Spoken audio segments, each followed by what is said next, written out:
बात बेबात पे अपनी ही बात कहता है। मेरे अंदर मेरा छोटा सा शहर रहता है। दोस्तों, मेरा नाम है नीलेश मिश्रा। कहानियां सुनाता हूं।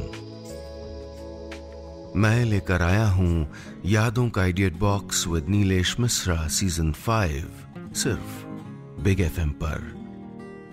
कहानियां जिनमें आप मिलते हैं खुद से। और अगर मुझसे सीधा कनेक्शन बनाना हो और अपनी जड़ों, अपनी जमीन से जुड़ना हो तो जरा gaonconnection.com पे टहलाइए। GAON connection.com। ये वो कोशिश है जो मैं और मेरे साथी पिछले 5 साल से कर रहे हैं और अब ये भारत का सबसे बड़ा रूरल मीडिया प्लेटफॉर्म है। चलिए आगे बढ़ाता हूं कहानी। दोस्तों, मैं आपको सुना रहा हूं अपनी मंडली की सदस्य रश्मि कुलश्रेष्ठ की लिखी कहानी बारिश का टुकड़ा। इस कहानी में अब तक आपने सुना, शर्मा जी बनारस जा रहे हैं।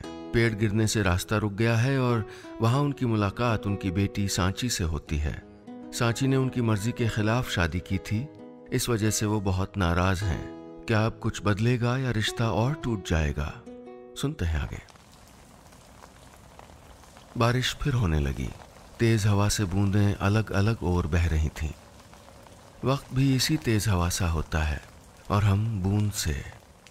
ये बूंदें जमीन में जज्ब होने के लिए आसमान से गिर रही होंगी, लेकिन नियति देखो, कुछ दीवारों पर लुढ़क रही थीं, कुछ पत्तों पर झूल रही थीं और कुछ सांची की हथेली में इकट्ठा हो रही थीं। सांची मेरे ठीक बाईं ओर खड़ी थी, बारिश की बूंदों को हथेली में भरते हुए।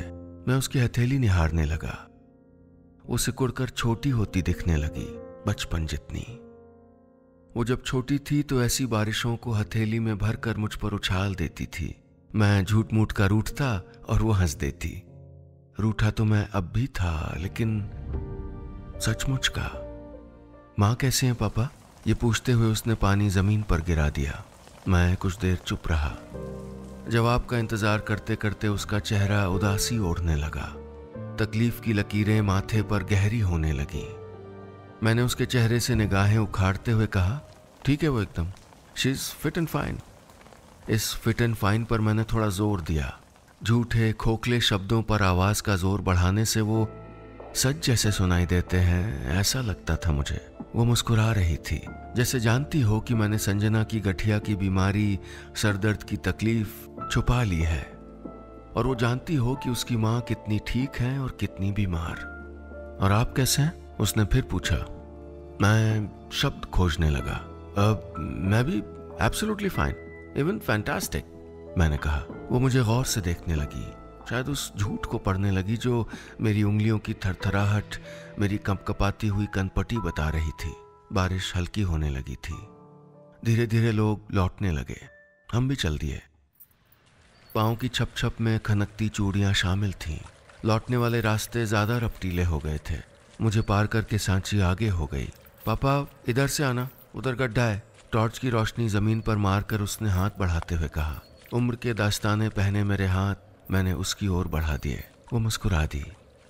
उसे ये पॉजिटिव साइन लगा होगा, लेकिन जैसे ही गड्ढा पार करके मैंने अपना हाथ सरकाया, मुस्कान भी कहीं सरक कर गुम हो गई उसके चेहरे से। आप अब भी नाराज हैं?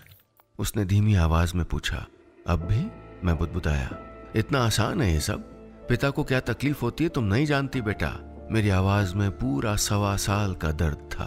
वो मुझे एकटक देखती रही। हल्की रोशनी में मुझे सब साफ दिख रहा था।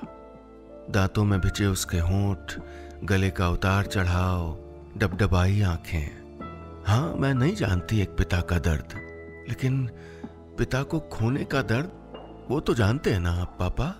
सांची की कपकपाती आवाज मेरे कानों में किसी पतंगे सी फड़फड़ाती रही। देर तक, बहुत देर तक। तारीफ करें, शिकायत करें, लेकिन अधिकार से बताइएगा कि हमारी कहानियां आपको कैसी लग रही हैं। और हाँ, रोज ऐसी ही रोचक कहानियां सुनने के लिए सुनिए यादों का idiot box with Nilesh Mishra season 5, सिर्फ बिग एफएम पर। हमारे चैनल पर हर रोज खूब सारी कहानियां उपलब्ध होती हैं, कभी कविताएं, कभी और कोई गपशप। अगर आप चाहते हैं कि कुछ भी ना मिस करें तो 2 चीजें तुरंत करिए। ये ऊपर जो घंटी का निशान देख रहे हैं ना, इस बेल आइकॉन को दबाइए, इसे क्लिक करिए। सब्सक्राइब जहां लिखा है उसको भी क्लिक करिए।